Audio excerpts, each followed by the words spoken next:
So what are the stages? The first thing that you need to think about is, what is my research question? So what is it that I want to answer?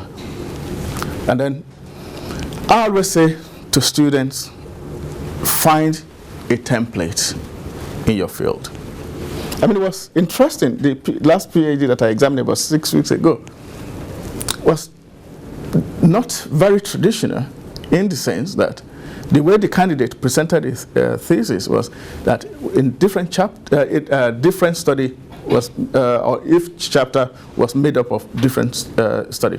For example, chapter 1, he wrote chapter 1 introduction, no, abstract, introduction, literature review, methods, results, discussion, and then embedded his references at the back. And then went to chapter 2 and did something similar. So, well, looking at it, even though it was very quantitative and was my area, but was doing it from in a different different faculty, different discipline.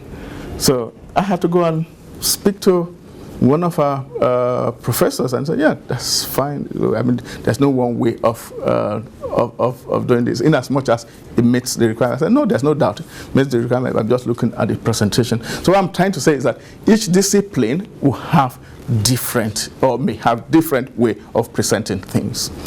I'll give you another example. One of my PhD students that finished, I think it was last year, his DOS was leaving for the University of Manchester. And then I was asked to take on this student because he was very close to submitting.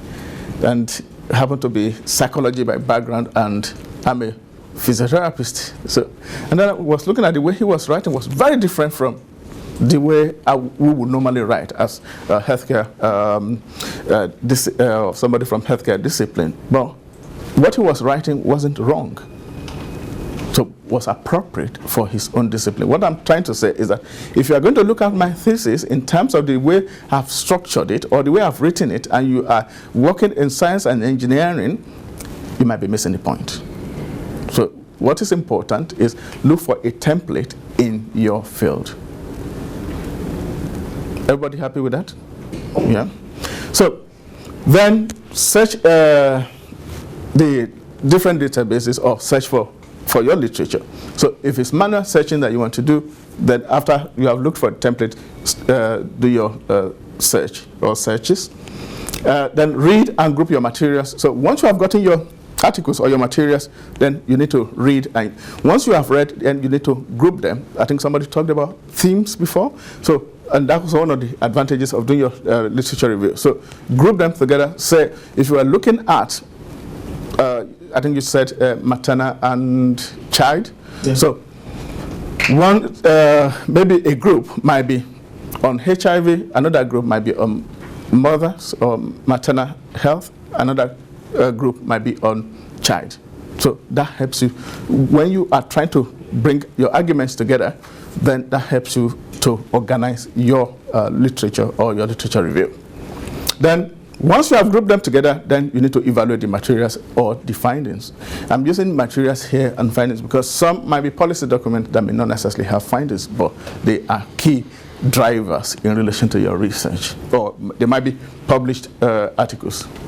And then interpret the literature or the findings to construct your arguments. And I think that's one of the biggest challenges that students will always have.